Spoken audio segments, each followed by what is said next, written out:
Alhamdulillah, alhamdulillahilladzi kataba mu'minina siyama syahrul ramadan wasilatan taqwa. Asyhadu an la ilaha illallah wa la syarika lahu wa asyhadu anna Muhammadan abduhu wa rasuluhu la nabiyya ba'dahu.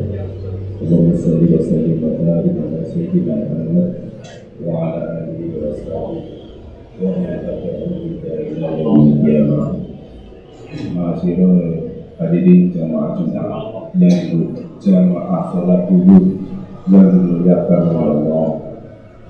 Alhamdulillah, insyaallah kita hari ini sudah memasuki hari yang ke-8 dalam rangka menjalankan ibadah puasa. Mudah-mudahan puasa kita diterima oleh Allah SWT.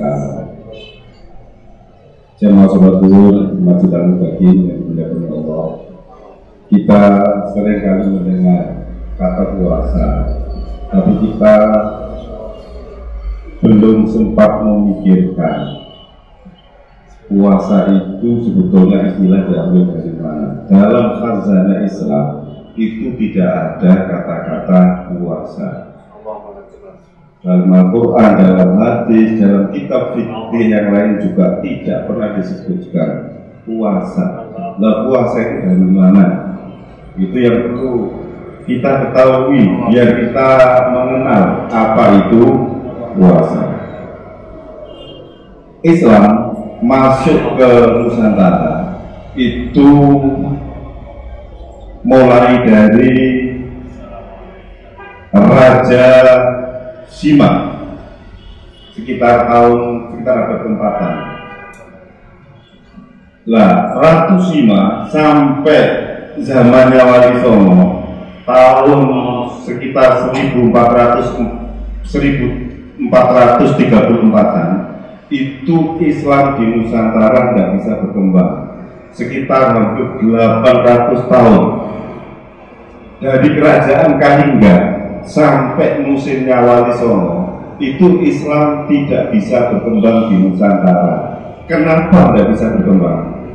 Dikarenakan Islam ini dianggap agama kafir, agama penyembah berhala. Jadi mengatakan kafir apa tidak itu bisa dilihat dari temnya. Islam awal-awal masuk di Nusantara itu dikategorikan juga sebagai agama kafir, agama penyembah berhala. Buktinya apa? Menyembah Ka'bah, yang Ka'bah itu dibuat dari batu. Nasib agama Islam juga dialami oleh agama Hindu dan Buddha karena dianggap penyembah berhala. Buktinya apa? Menyembah patung. Karena itu tidak bisa berkembang. Karena tidak bisa berkembang sejak Wali Songo mulai berdakwah di Nusantara, kemudian mulai memikirkan metode bagaimana caranya agar Islam itu cepat diterima oleh penduduk pribumi. Dipelajarilah oleh Wali Songo dan pribumi pada waktu itu sudah punya keyakinan yang namanya Kapitayan. Kapitayan itu menyembah Sang Hyang Taya. Sang Hyang Taya itu bahasa Jawanya itu kosong, hampa, tidak bisa diraba, tidak bisa dilihat, tidak bisa dilogikakan. Dalam bahasa agama Islam, laisa kamitslihi syai'un wa huwa ala kulli syai'in qadir.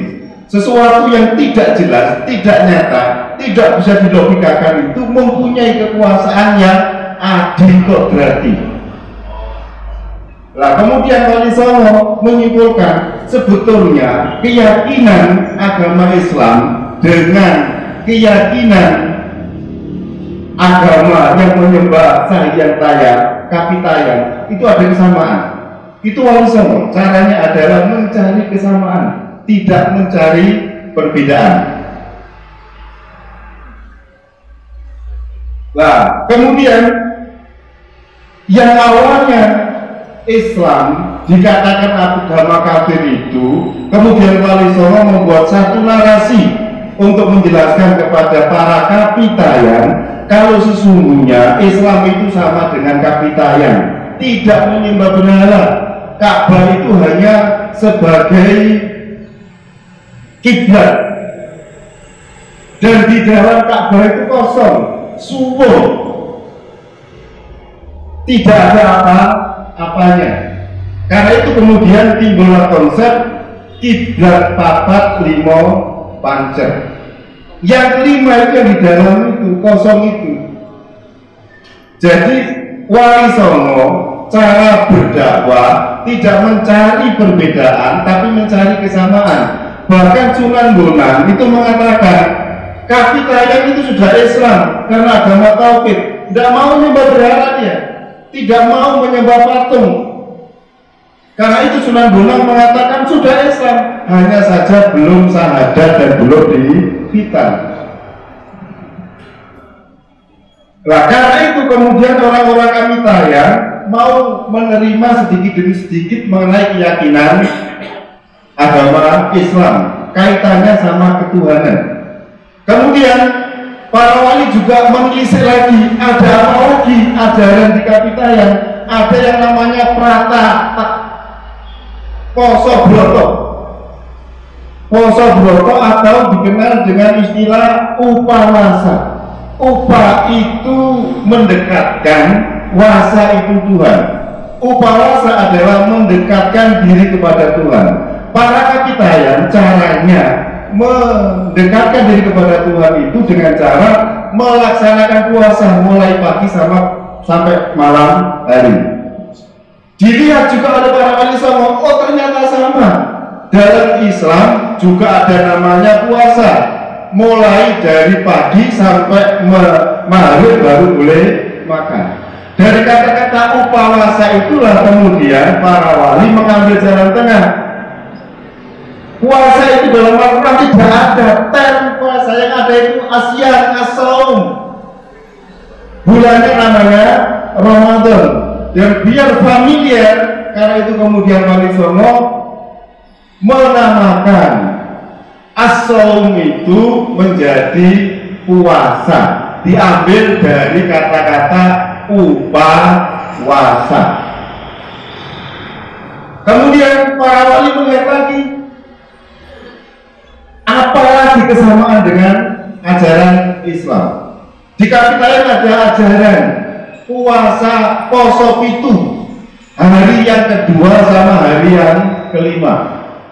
Para wali melihat lagi, ajaran ini sama. Di Islam ada upacara, ada puasa hari kedua sama hari kelima. Namanya apa? Itsnain wa Khamis. Puasa Sunnah Senin Kamis. Kemudian dilembagakan biar masyarakat pribumi itu aman dan nyaman. Dari situlah dimulai timbul istilah puasa yang dalam bahasa syar'inya adalah as-saum, asyam,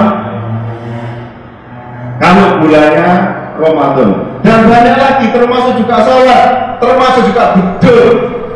Sehingga kalau kita paham secara historis, tidak ada masalah di antara kita itu bukan masalah akidah, hanya metode dakwah. Tapi seringkali metode dakwah itu menjadikan sesuatu yang prinsip dan menjadikan perpecahan di antara umat Islam. Kenapa? Secara historis tidak paham. Karena itu Bapak Ibu, indeks kerukunan antar umat beragama di Kota Malang itu lebih bagus daripada indeks kerukunan inter umat beragama. Salah satu faktornya adalah tidak memahami dari secara historis atau sejarah yang sudah didistribusikan oleh kepentingan-kepentingan tertentu. Mudah-mudahan kajian Ramadan siang ini bermanfaat dan membuka wacana pemikiran kita. Ini bukan satu kebenaran, tapi tawaran pemikiran yang masih bisa dikaji lagi dari kitab-kitab sejarah. Segala kesilapan mohon dimaafkan. Akhir kalam, Assalamualaikum warahmatullahi wabarakatuh.